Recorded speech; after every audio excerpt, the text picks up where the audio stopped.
Мәскәүнең Муса Җәлил исемендәге мәктәп укучылары бу көнгә ярты ел дәвамында әзерләнгәннәр, яңа җырлар өйрәнгәннәр, шигырьләр ятлаганнар, көч туплаганнар. Начали!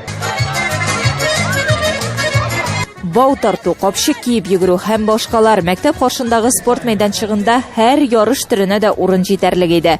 Һава торышы да яхшы булды. Милли бизәкле костюмнар кигән укучылар матур, дәртле биюләре белән кунакларның күңелен күрделәр. Бездә ел сайын үтә Сабантуй үтә. Без монда бөтенебездә катнашабыз. Җырлыйбыз, биебез. Безгә бик нык ошый бу Сабантуй.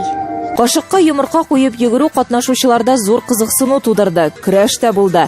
Сабантуй бәйрәме укучыларның талантларын ача, аларны берләштерә, тарих һәм гореф-гадәтләребез белән таныштыра, ди мәктәп директоры Роза Шакирова. Балалар үзләренең кем икәнлеген онытмасыннар, татар икәнлеген онытмасыннар. Алар үзләренең бабаларының, ата-бабаларының бәйрәмнәре турында онытмасыннар. Билгеле, без бит инде шәһәр балалары, без беребездә чәчмәйбез дә, урмыйбыз да. Безнең бәйрәм түгел инде ул. Әмма безнең тарихыбызда шушындый бәйрәм булган. Аның матурлыгын, анары ул бәйрәм бит илгә, туган җиргә мәхәббәт тәрбияли.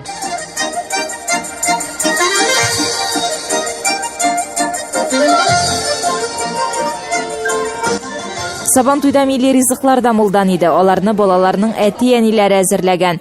Һәр теләгән кеше авыз итте. Бу берләштерә безнең балаларны. Әти-әниләре монда барда килгәннәр. Шундый матур Сабантуй.